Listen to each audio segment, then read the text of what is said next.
با بزانین خوای پەروەردگار چۆن باسی دروستبوونی ئەم بارانەمان بۆ کات و ئەو علمە کەمەی ئینسانیش کە لەلایەکەوە کەمە بە بەراوردکردن لەگەڵ علمی خوای پەروەردگار و لەلایەکیشەوە نعمەتێکی خوایە و خوای پەروەردگار هانی داوین بۆ ئەوەی کە لێ بکۆڵینەوە و تەتەوڕ بکەین و پێش بکەوین لە زانستە و ئەو کات سەیری ئاەت و قودرەتی خوای پەروەردگار بکەین لە بوونەوەرە لە ناویانە ئەم بارانەی کە ساڵانە دادەکات و دادەبارێ چ نعمەتێکە و چەند سەرسوڕهێنەر خوای پەروەردگار باسێکە لە قورئانە.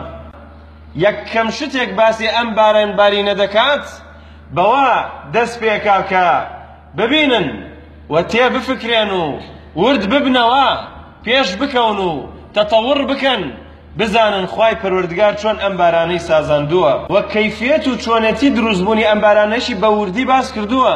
ئێستەوە علم دەتوانێت تەنها تەسمیە و ناونانی هەنگاوەکانی دروستبوونی باران بکە کە بە نەسی قورئان باس کراوە. خوای گەورە لە سوورەتی نور ئاەتی 43 فەرمێ ألم تر أن الله يزجي سحابا ثم يؤلف بينه ثم يجعله ركاما.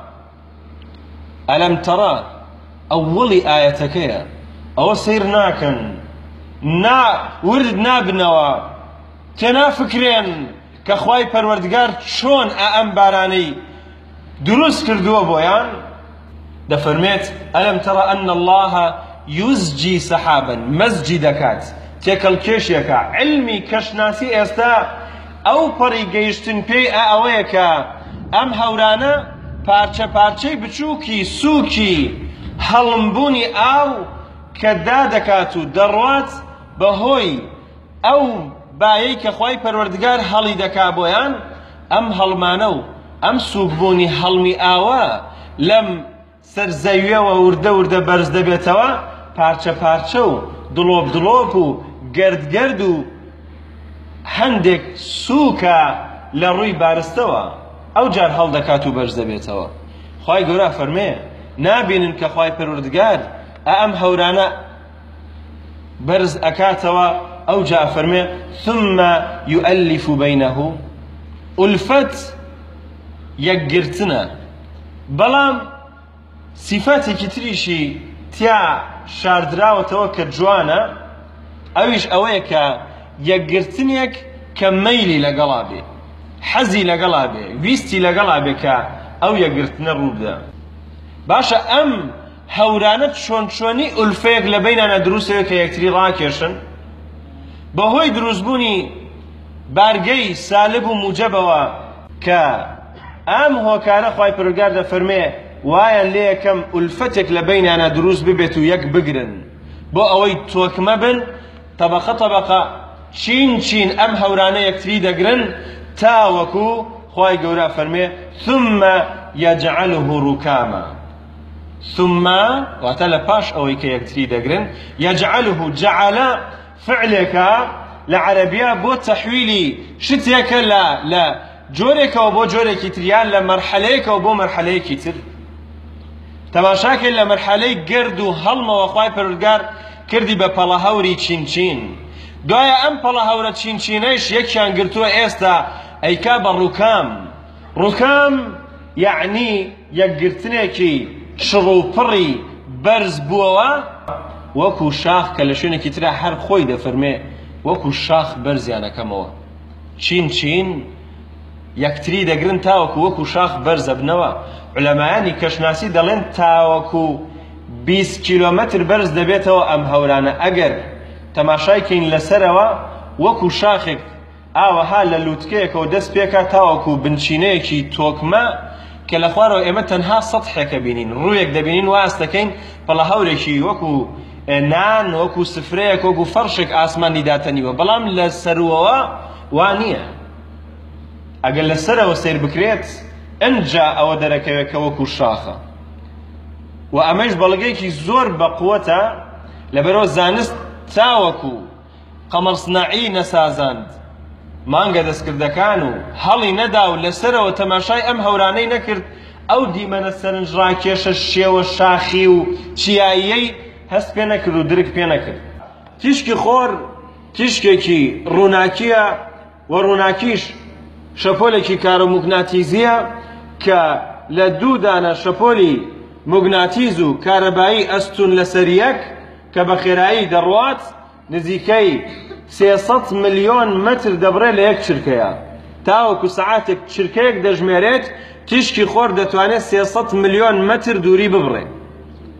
ئەم خۆرە کە هەڵگری دوو شەپۆلی کارۆموگناتیزیە یعنی کارەبا و موگناتیز دەتوانێت بدە لە هەر شتێک و بارگاوی بکە. بارگاوی یعنی دانەیەکیان بکە بە سالب و دانەیەکیان بکە بە موجب و هەموو سارد و گەرمێک یان سالب و موجبێک مەیلی نزیک بوونەوەکەن و لە ڕووی کیمیا و فیزیاییشەوە هەردوو گەردیلەیە کە دانەیەکیان ون بکات کە ببێ بە موجب و دانەیەکیان وەرگرێت کە ببێ بە سالب دەتوانن بۆندێکی ئایۆنی دروستکەن و مەیلی نزیک بوونەوەیان لە تیا دروستە بێ.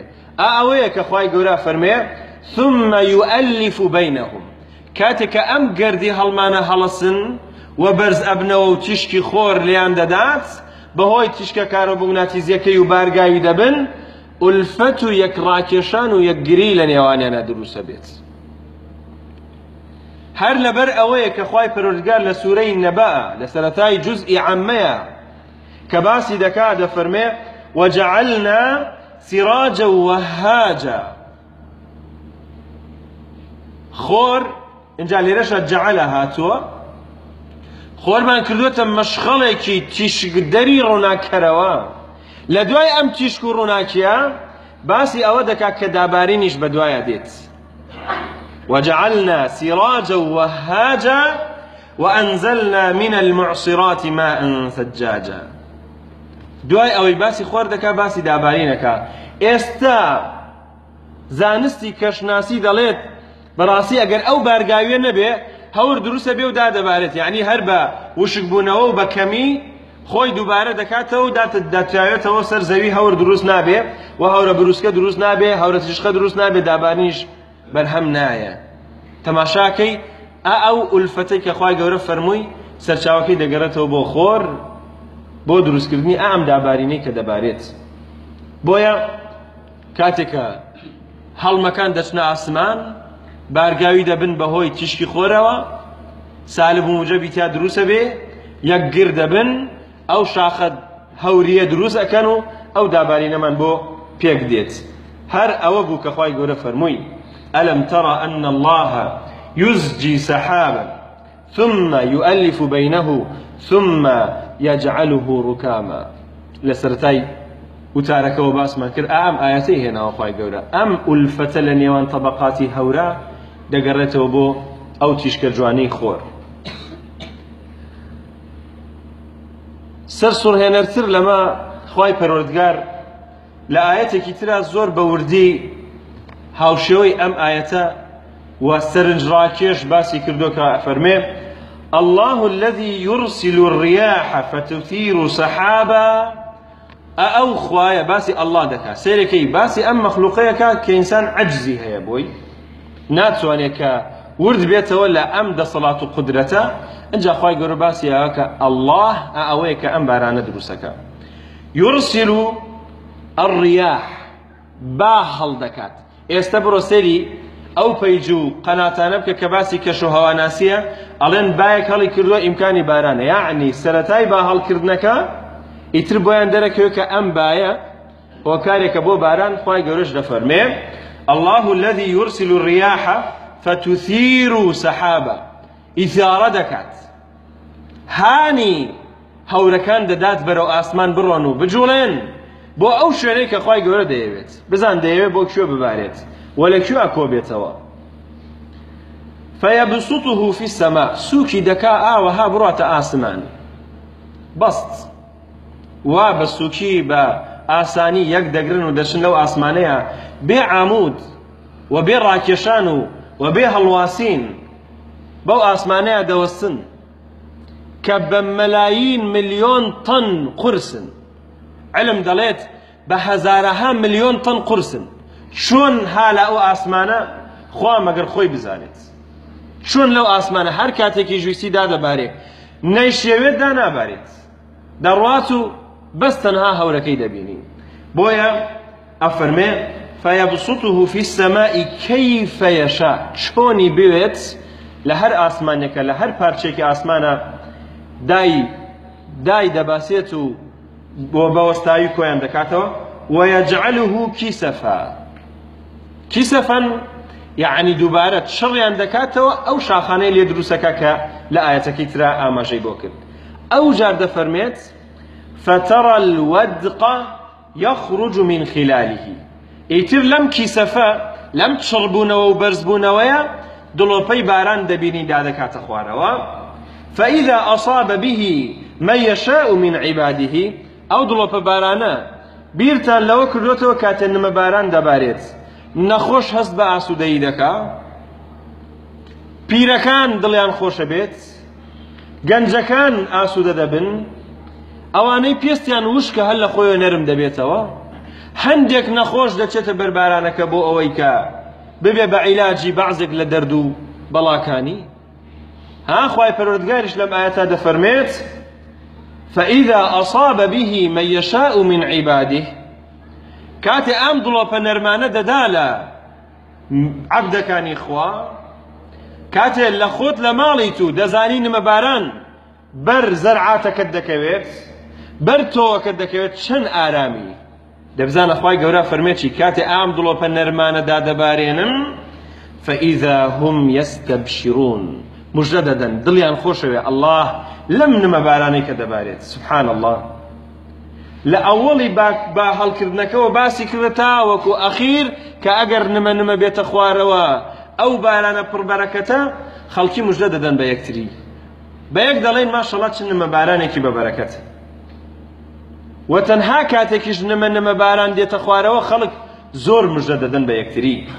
ئەوەیە کە زانستیش ئێستا گەیشتۆتەوەی کە ئەم مەراحلە دروست دەبێت. یەکەم جا هەڵکردنی با بۆی دڵۆپەکان بباتە ئاسمان، دووەم جا کۆکردنەوە و یەکگرتنیان، و سێەم جا سازانی هەورە بەرزەکان، و هەروەها یەکگرتنی تەواو و چڕبوونەوەیان وەکو ئەو شاخانەی کە باسمان کرد لە هەورەکان دروستە بێ.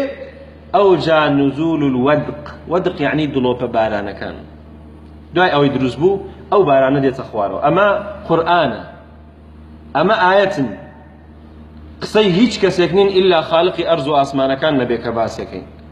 ئەمە قسەی زانست نییە، ئەمە قسەی بەشەر نییە، ئەمە قسەی زانا نییە، ئەمە قسەی خالقی ئەرز و ئاسمانەکانە کاتێ باسی ئەم بارانەکە. بۆیە دڵتان خۆش بێ و مژدە بدەن بە یەکتری کاتێک کە باران دەبارێت. و ئەمانەی باس کردووە لەبەر ئەوەی یەکشت بە ئینسان بڵێت، یەکشت بە بەشەر بڵێ، نەک بۆ ئەوەی کاتێکە طبقاتی هەورمان کەشف کرد بڵێن وەڵا خوا نییە، بۆ ئەوەی کە بارگەی سالب و موجەبمان بینی بڵێن وەڵا خوا نییە، ئامانە دروستیەکەن. آخر شەیخ الئیسلام ابن القەییمی جەوزیە فەرمێت زۆربەی خەڵک ئەوەنەی شوێنی هۆکارەکان و سەبەبەکەوێت مسبب و خالقی بیرەچێ. سلام سلام كمسك الختام عليكم أحيب بنايا كرام ومن ذكرهم أنسنا في ظلام.